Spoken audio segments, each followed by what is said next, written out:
오늘 우리에게 주시는 하나님의 생명의 말씀은 요한계시록 14장 1절에서 13절 말씀입니다. 제가 하나님의 말씀을 봉독하겠습니다. 또 내가 보니 보라 어린 양이 시온산에 섰고 그와 함께 14만 4천이 서 있는데 그들의 이마에는 어린 양의 이름과 그 아버지의 이름을 쓴 것이 있더라. 내가 하늘에서 나는 소리를 들으니 많은 물소리와도 같고 큰 우레소리와도 같은데 내가 들은 소리는 검은 고 타는 자들이 그 검은 고를 타는 것 같더라. 그들이 보좌 앞과 매 생물과 장로들 앞에서 새 노래를 부르니 땅에서 속량함을 받은 14만 4천 밖에는 능히 이 노래를 배울 자가 없더라. 이 사람들은 여자와 더불어 더럽히지 아니하고 순결한 자라. 어린 양이 어디로 인도하든지 따라가는 자며 사람 가운데에서 속량함을 받아 처음 익은 열매로 하나님과 어린 양에게 속한 자들이니 그 입에 거짓말이 없고 흠이 없는 자들이더라. 또 보니 다른 천사가 공중에 날아가는데 땅에 거주하는 자들 곧 모든 민족과 종족과 방언과 백성에게 전할 영원한 복음을 가졌더라. 그가 큰 음성으로 이르되 하나님을 두려워하며 그에게 영광을 돌리라. 이는 그의 심판의 시간이 이르렀음이니 하늘과 땅과 바다와 물들의 근원을 만드신 이를 경배하라 하더라. 또 다른 천사 곧 둘째가 그 뒤를 따라 말하되 무너졌도다 무너졌도다 큰 성 바벨론이여 모든 나라에게 그의 음행으로 말미암아 진노의 포도주를 먹이던 자로다 하더라. 또 다른 천사 곧 셋째가 그 뒤를 따라 큰 음성으로 이르되 만일 누구든지 짐승과 그의 우상에게 경배하고 이마에나 손에 표를 받으면 그도 하나님의 진노의 포도주를 마시리니 그 진노의 잔에 섞인 것이 없이 부은 포도주라. 거룩한 천사들 앞과 어린 양 앞에서 불과 유황으로 고난을 받으리니 그 고난의 연기가 세세토록 올라가리로다. 짐승과 그의 우상에게 경배하고 그 이름 표를 받은 자는 누구든지 반나 쉼을 얻지 못하리라 하더라. 성도들의 인내가 여기 있나니 그들은 하나님의 계명과 예수에 대한 믿음을 지키는 자라. 또 내가 들으니 하늘에서 음성이 나서 이르되 기록하라. 지금 이후로 주 안에서 죽는 자들은 복이 있도다 하시매 성령이 이르시되 그러하다. 그들이 수고를 그치고 쉬리니 이는 그들의 행한 일이 따름이라 하시더라. 아멘. 오늘은 첫 느낌이 아닌 끝 느낌이 진짜다라는 제목으로 하나님 말씀 증거하도록 하겠습니다. 오늘 14장은 마지막 때에 구원함을 받은 하나님의 백성 14만 4천 명에 대해 이야기합니다. 오늘 1절을 보시면 또 내가 보니 보라 어린 양이 시온산에 섰고 그와 함께 14만 4천이 서 있는데 그들의 이마에는 어린 양의 이름과 그 아버지의 이름을 쓴 것이 있더라. 즉 성령의 인침을 받은 자들이죠.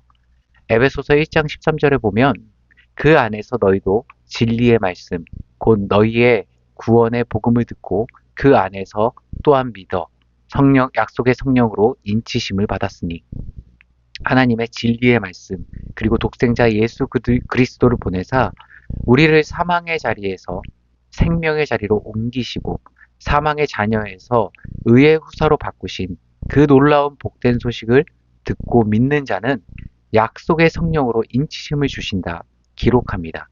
오늘 14만 4천 명이 이런 성령의 인치심을 받은 하나님의 백성들인데 특별히 오늘 14장에서는 3명의 천사가 등장합니다.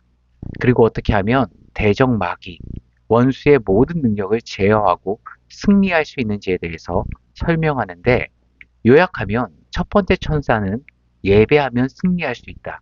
두 번째 천사는 우리가 교만하지 않고 겸손하면 승리한다. 세 번째 천사는 세상에 취하지 말아라. 그래야 승리한다입니다.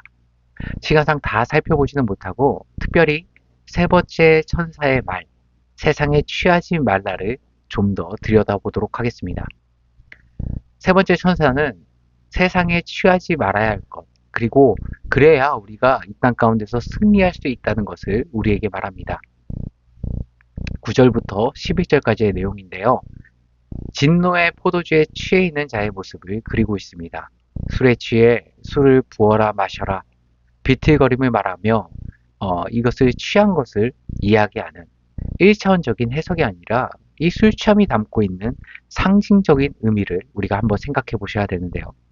에베소서 5장 15절에서 16절을 보면 그런즉 너희가 어떻게 행할지를 자세히 주의하여 지혜 없는 자같이 하지 말고 오직 지혜 있는 자같이 하여 세월을 아끼라 때가 악하니라.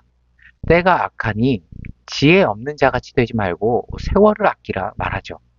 그리고 바로 이어지는 말씀이 뭐냐? 18절 보시면 술 취하지 말라. 이는 방탕한 것이니 오직 성령으로 충만함을 받으라. 세상에 취해 허랑방탕하게 내 마음과 내 눈이 원하는 길로 가는 것이 아니라 성령의 충만함, 받고 이야기하면 우리의 영적 정신을 똑바로 차리고 마지막 때에 하나님의 목적에 부합하는 하나님이 주신 사명과 목적을 가지고 살라는 겁니다. 세상의 취함의 대표적인 특징이 뭔지 아십니까? 바로 허비와 낭비입니다. 우리의 유한한 인생을요, 헛되이 허비하고 낭비하게 만듭니다. 세상의 음주 문화, 친구들과의 우정, 드라마, 취미생활, 즉각적으로 주는 기쁨이 있기에 그것이 마치 영원할 것 같지만 아닙니다. 사람도, 우정도, 취미도, 자녀가 주는 성공의 기쁨도 과연 내 평생을 걸만한 영원 불류한한 가치가 있는지를 우리가 냉철하게 검토해 봐야 합니다. 반면 우리 평생에 진짜 남는 건 뭔지 아십니까? 하나님의 사명을 위해 영광을 위해 뛴 시간은 우리에게 남습니다. 내가 하나님 나라를 위해 흘린 눈물 절대로 땅에 떨어지지 않습니다. 그렇다면 어떻게 세상에 취한 그런 삶이 아닌 성령에 충만하고 은혜를 누리는 인생을 살아갈 수 있을까? 오늘 설교의 제목과 같습니다. 우리는 첫 느낌보다 끝 느낌을 붙잡아야 합니다. 우리는 자꾸 첫 느낌에 의존합니다. 첫 느낌이 좋은 것을 하고 싶어하고 추구하는 경향이 있습니다. 하지만 인생은요, 첫 느낌이 아니라 끝 느낌을 믿어야 됩니다. 예를 들어 술을 마시면 첫 느낌은 어떻습니까? 그 안에서 즐겁게 떠들고 웃고 이야기하고 취하고 즐겁습니다. 즉각적으로 오는 첫 느낌은 너무나도 행복하고 즐겁습니다. 하지만 술자리가 끝나면 속이 부딪히고 다 개워내고 그 다음날 숙취로 일상생활에도 힘들고 그래서 내가 다시는 술 먹으면 사람이 아니다 이야기할 정도로 고생해놓고 또 어떡하죠?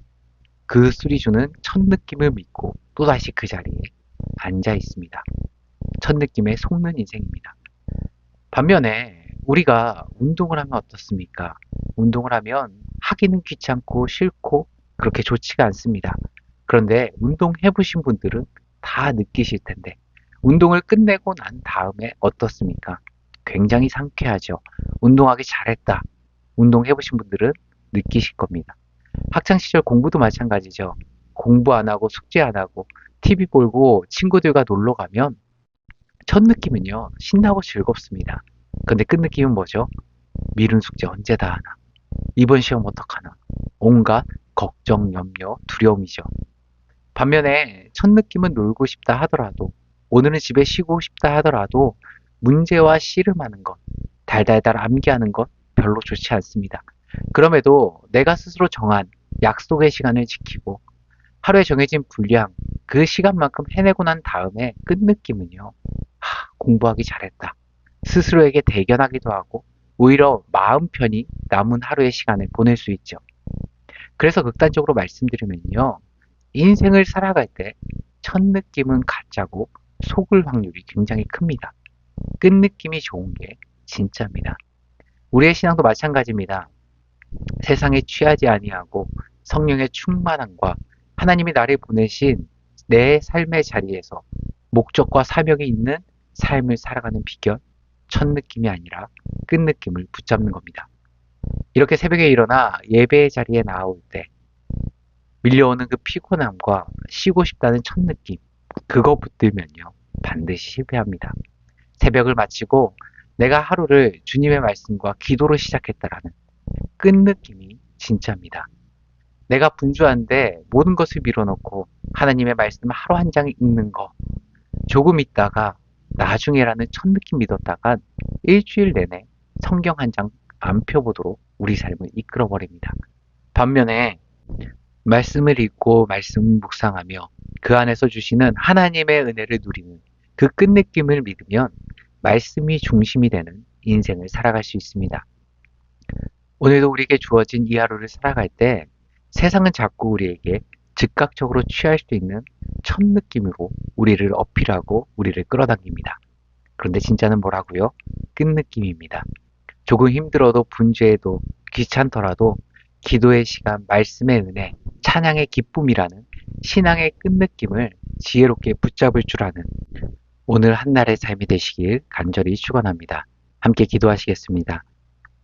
오늘도 우리에게 주어진 이 하루를 살아갈 때 세상에 보여주고 세상이 제시하는 보암직하고 먹음직한 첫 느낌에 이끌리는 인생이 아니라 조금 힘들어도 분주하더라도 귀찮더라도 기도의 시간, 말씀의 은혜, 찬양의 기쁨이라는 신앙의 끝느낌을 지혜롭게 붙잡을 줄 아는 오늘 한날의 삶이 되게 하여 주옵소서.